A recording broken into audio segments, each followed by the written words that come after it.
Objetivo: revisar las características de los géneros literarios para identificarlos en diversos textos.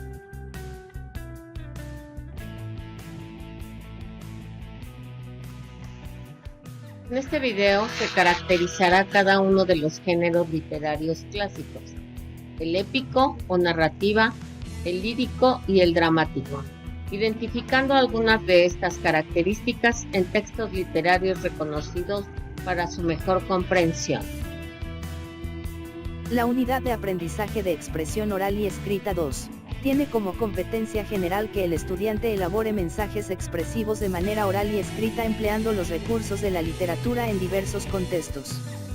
Para lograrlo, en la primera unidad de análisis literario, se desarrollará en los estudiantes la emisión de juicios críticos sobre los mensajes expresivos a partir del contexto en el cual surgen.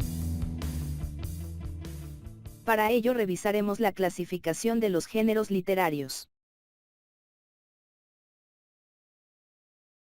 La división clásica los clasifica en género épico o también conocido como narrativo, el lírico o poesía y el dramático o teatro.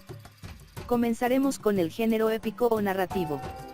Es un relato que cuenta una serie de sucesos a través de un narrador y personajes y que desarrolla la historia o el relato en un lugar, ambiente y época a través de acciones.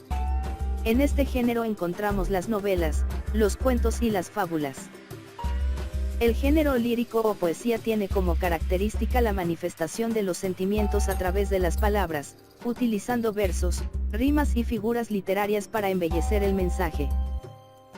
Finalmente, el género dramático, o mejor conocido como obras teatrales, presenta una historia a través del diálogo de uno o más personajes. Está construido para su representación ante un público, en un teatro, dividida su narración en escenas. Los géneros literarios se encuentran o son conocidos como textos literarios. Algunos de los siguientes son ejemplos de estos textos. En el libro de Pablo Neruda el título lo dice: este es un excelente ejemplo de género poético, que contiene poemas cortos, así como El romancero gitano de Federico García Lorca. En el caso de Alicia en el País de las Maravillas de Lewis Carroll, se narra la historia de una niña en un viaje fantástico, con personajes y ambientes que echan a volar la imaginación. En los siguientes textos, uno de ellos pertenecen al género poético, el de poemas de Henry Thoreau, otro al narrativo, el de cuentos que no son cuento de Laura de Bethage, el tercero de Hamlet de William Shakespeare. Sabemos que su obra es del género dramático. Si pudiéramos tener el libro y hojearlo, veríamos cómo se encuentra escrito en diálogos y estructurado por escenas. En estos textos, el de Calderón de la Barca es obra de teatro y el segundo, Hojarasca de Gabriel García Márquez, es narrativa. En estos cuatro textos podemos encontrar en la portada de ellos a qué género pertenecen. En este texto podemos observar que está escrito en verso, que se estructura por estrofas y utiliza figuras retóricas diversas, es decir, que es un poema.